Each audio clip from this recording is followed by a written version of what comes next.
Quelques exercices types ici qui vont nous permettre de mettre en place les méthodes de base pour trouver l'équation d'une droite, pour travailler plus simplement avec l'équation d'une droite et trouver aussi tous les éléments caractéristiques d'une droite. Alors on prend une droite D passant par A étant un vecteur normal et n égale moins de 3. La première méthode, c'est de reprendre tout ce qu'on a fait. On va dire donc qu'un point M de coordonnées x, y appartient à la droite D. Ça c'est équivalent à dire que le vecteur AM et N sont orthogonaux. Et donc, une fois qu'on a écrit ça, c'est équivalent à dire donc que AM scalaire N est égal à 0. On va dire ici avec les coordonnées du vecteur AM qui sont donc x plus 1 et y moins 4. Donc c'est équivalent ici à dire que, alors on fait le produit scalaire entre le vecteur n et le vecteur am, ça nous fait donc moins 2 fois x plus 1 plus 3 fois y moins 4 est égal à 0. Ce qui est équivalent à dire ici, ça nous fait donc moins 2x moins 2 plus 3y moins 12 est égal à 0. Ce qui est équivalent à dire que, alors on regroupe ici sous la forme moins 2x plus 3y, c'est sous la forme ax plus by plus c, et ici ça nous fait donc moins 14 est égal à 0, et voilà donc notre équation qui est obtenue ici. Donc pas de souci pour la première méthode, on reprend avec le produit scalaire. La deuxième méthode, on va utiliser le résultat de la propriété. Donc on a une droite qui est définie par un point et un vecteur normal. On va dire que D a une équation de la forme ax plus by plus c est égal à 0. Avec ici tout simplement a qui va être égal à moins 2 et b est égal à 3, car tout simplement le vecteur n de coordonnées moins 2, 3 est un vecteur normal. Donc ici, ça nous donne directement une partie. Donc l'équation est donc, eh bien ça nous fait donc moins 2x plus 3y plus c est égal à 0. Et arrivé à ce stade-là, il ne nous reste plus qu'à trouver la valeur de c. Donc pour la valeur de c, qu'est-ce qu'on va faire? Eh bien on va la calculer avec les coordonnées d'un point de la droite. On n'en a qu'un, c'est le point A. Donc le point A de coordonnées moins 1, 4 appartient à la droite D. Ça, c'est équivalent à dire que ces coordonnées vérifient l'équation. C'est-à-dire que si je remplace ici, ça me fait donc moins 2 fois moins 1 plus 3 fois 4 plus c est égal à 0, ce qui est équivalent à dire donc ici ça fait plus 2, 3 fois 4 ça fait 12, ça nous fait donc 14 plus c est égal à 0, ce qui est équivalent à dire que c est égal à moins 14. Conclusion. Eh bien, conclusion, on a notre droite D qui a pour équation, alors cette notation-là avec 2 points, ça veut dire A pour équation, c'est une notation officielle que l'on peut utiliser. Eh bien, on retrouve ici moins 2x plus 3y moins 14 est égal à 0. Voilà donc les deux méthodes fondamentales pour déterminer l'équation d'une droite lorsqu'on a un point et un vecteur normal. Alors, on va passer à l'exercice type 2. On en donne une droite ici, donc 3x plus 4y moins 5, et on nous demande de déterminer les éléments caractéristiques de la droite D. Alors, les éléments caractéristiques de la droite D, ça veut dire quoi? Ça veut dire tout simplement le vecteur directeur et un vecteur normal éventuellement. Donc, ici, un vecteur, je vais commencer par un vecteur directeur de D et U. Alors je vais écrire la formule, on sait que c'est moins BA dans la formule du cours, donc c'est équivalent à dire que U a pour coordonnées, donc moins B c'est-à-dire moins 4, et A c'est-à-dire 3. D'accord? Parce que ici, à partir de cette équation-là, on a bien A, c'est ce qui est devant X, B, c'est ce qui est devant Y, et C, c'est le nombre qui est tout seul. Ensuite, la même façon, un vecteur normal.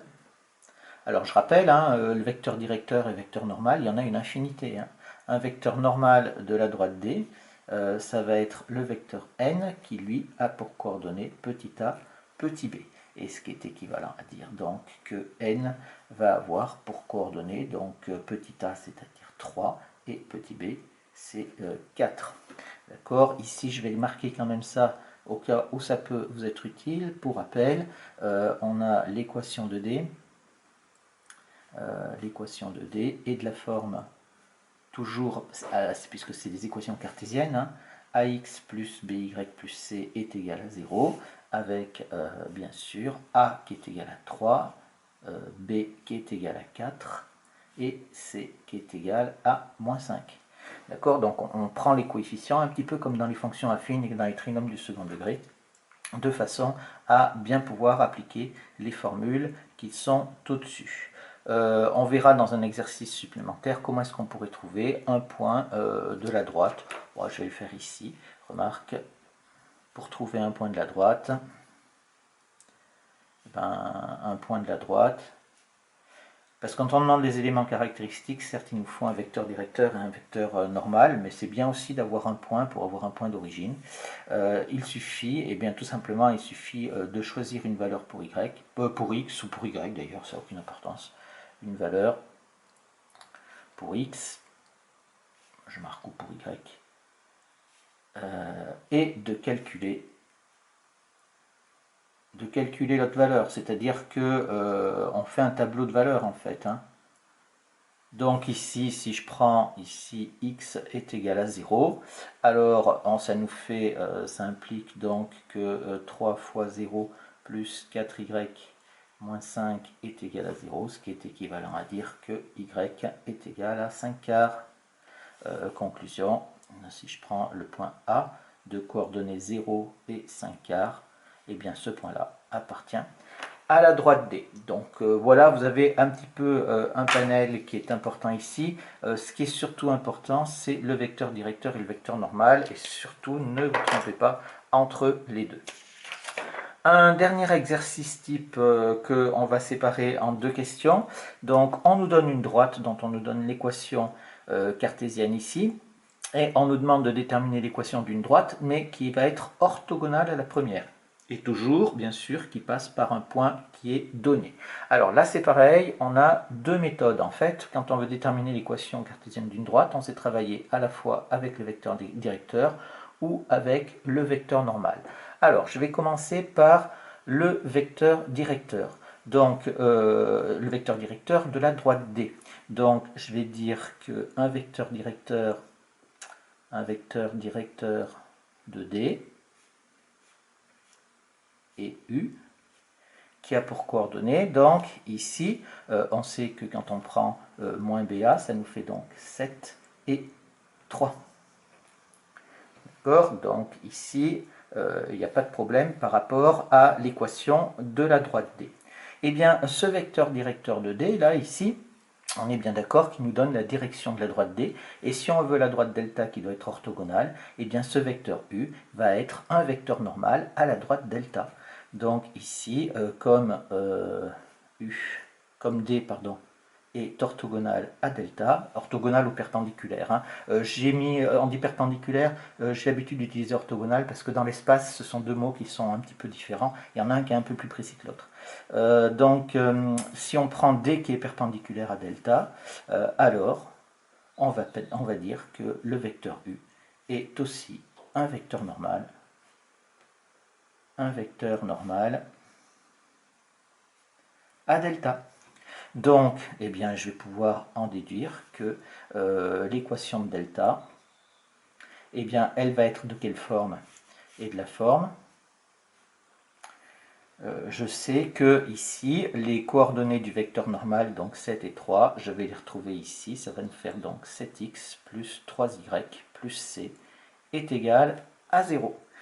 puisque je retrouve ici, hein, dans le vecteur normal, la première coordonnée c'est le coefficient qui a devant x, la deuxième coordonnée c'est le coefficient qui a devant y. Maintenant, il me reste à calculer le petit c, et bien on va le faire avec le point A. Je vais dire 2 plus le point A de coordonnées 1, 1 appartient à delta. Donc ça, je rappelle le vocabulaire, ça ne fait jamais de mal, ça veut dire que ces coordonnées vérifient l'équation. Ces coordonnées vérifient l'équation de delta.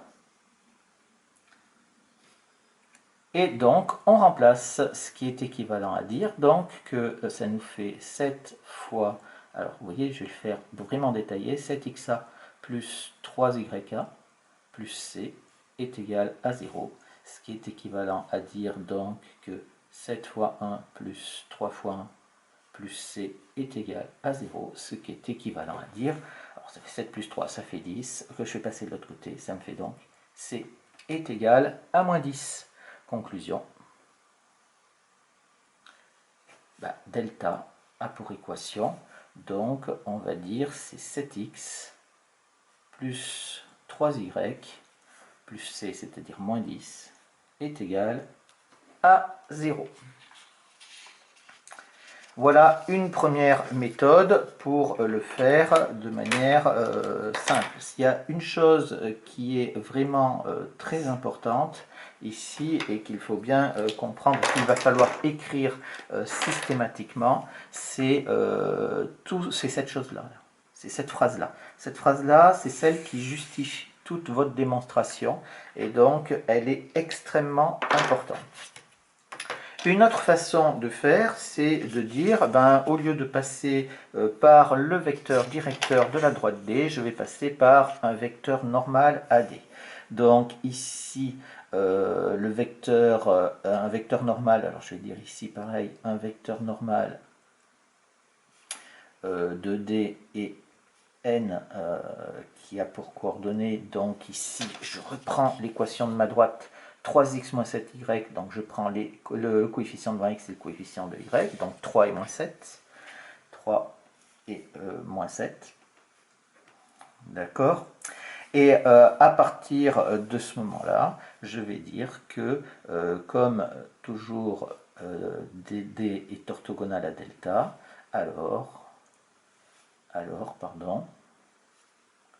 N est aussi. Alors attention, N, c'est un vecteur normal à la droite D, donc il y a l'orthogonalité, et bien entendu, ça va être un vecteur directeur de delta. Un vecteur directeur de delta. Et donc maintenant, qu'est-ce que je vais faire? Je vais dire donc que un point M appartient à la droite delta. Ça, c'est équivalent à dire que le vecteur AM et le vecteur N, donc du coup, sont collinaires, puisque N est un vecteur directeur, sont collinaires. Ce qui est équivalent à dire donc les coordonnées, c'est que le déterminant du vecteur AM et du vecteur N est égal à 0. Ce qui est équivalent ici, je vais écrire mon déterminant. Le vecteur AM, il a pour coordonnées x-1 et y-1. Et le vecteur N, on a dit qu'il avait pour coordonnées 3 et moins 7. Ceci est égal à 0. Ce qui est équivalent, là je fais mon déterminant donc comme ceci pour me rappeler le moyen mnémotechnique vu en classe de seconde. Ça nous fait donc ici moins 7 facteur de x moins 1 moins 3 facteur de y moins 1 est égal à 0. Ce qui est équivalent à dire, ici ça me fait moins 7x plus 7 moins 3y plus 3 est égal à 0, et ce qui nous donne donc ici moins 7x plus, moins 3y pardon, plus 10 est égal à 0. Et voilà donc comment j'obtiens l'équation cartésienne de ma droite ici. Vous remarquez que je ne tombe pas tout à fait sur la même équation que j'avais ici, c'est-à-dire que tous les coefficients sont multipliés par moins 1. Il s'agit de la même droite, c'est bien de l'équation de delta, mais on a multiplié par moins 1 les coefficients. En fait, ici, j'ai fait le déterminant du vecteur AM et du vecteur N. Si j'avais mis le vecteur N et le vecteur AM, ça m'aurait certainement mis dans l'autre sens. Donc voilà. Peu importe, de toute façon, le tout c'est de trouver une équation cartésienne. Je rappelle que comme il y en a une infinité, chacun peut avoir une équation cartésienne différente. Si on veut une équation unique, que tout le monde travaille avec la même chose, on prendra l'équation réduite en calculant y en fonction de x. Toujours sur le même exercice pour terminer. Donc là, on travaillait avec une droite D et on cherchait une droite delta qui est orthogonale à la droite D, mais on pourrait vous demander une droite qui est parallèle ici. Alors on va prendre la droite parallèle à D passant par B de 3. Alors on va passer soit par le vecteur directeur, soit par le vecteur normal. Je vais passer par le vecteur normal parce que c'est peut-être un petit peu plus facile. Donc ici, on va dire que un vecteur normal de D et N, donc on l'avait vu, c'était 3 et moins 7. Et je vais dire cette fois-ci, comme la droite D est parallèle à la droite D', alors qu'est-ce que je peux dire? Eh bien, je peux dire que N est aussi un vecteur normal à D'. Est aussi un vecteur normal à D'. Alors ça, il faut bien visualiser, hein, ça c'est des notions fondamentales sur le parallélisme et l'orthogonalité que vous avez vu au collège, et donc il ne faut pas se mélanger, il ne faut pas aller trop vite parce que c'est quelque chose qui est facile, et justement quand c'est facile, on a tendance à vouloir aller beaucoup trop vite, et c'est là qu'il y a une erreur qui se glisse et qui fait que l'exercice après est foutu. Donc on a D qui est parallèle à D', N est aussi un vecteur normal à D, donc je peux dire que D' a pour équation, eh bien elle a pour équation, étant donné qu'on a le même vecteur normal, ça va nous faire donc 3x moins 7, j'ai écrit moins 4, c'est moins 7 ici, 3x moins 7y plus c est égal à 0. Donc vous voyez qu'en fait c'est être quasiment la même équation que la droite D, mais ce qui va différer, ça va être la valeur du petit c en fait dans cette équation là. Donc qu'est-ce que je fais maintenant? Je vais dire qu'elle passe par le point B de coordonnées 2, 3. Je vais dire B de coordonnées 2, 3 appartient à D'. Ça c'est équivalent à dire que les coordonnées du point B vérifient l'équation de D' et donc qu'on peut remplacer. Ça nous fait donc 3 fois 2 moins 7 fois 3 plus C est égal à 0. Ce qui est équivalent à dire 3 fois 2 ça fait 6, 7 fois 3 ça fait 21, moins 21 plus 6 ça nous fait donc moins 15, que je fais passer de l'autre côté, ça nous fait donc C est égal à 15. Conclusion, et bien conclusion, je vais avoir donc ma droite D' qui va avoir pour équation 3x moins 7y plus 15 est égal à 0. Et vous voyez, donc ici c'est intéressant cette chose-là parce que on voit bien que si je prends mon équation de départ, 3x moins 7y plus 2 égale à 0, c'était ma droite D. Si je prends l'équation de la droite parallèle, eh bien j'obtiens quasiment la même chose, il n'y a que le petit c qui va changer. Et quand on trouve pour la droite perpendiculaire, alors là c'est un petit peu plus compliqué, mais on voit que les coefficients A et B sont un petit peu inversés, mais il y a aussi un signe moins qui vient intervenir, puisque bien sûr on a moins BA qui est le coefficient directeur, qui est le vecteur directeur, donc ça change un petit peu.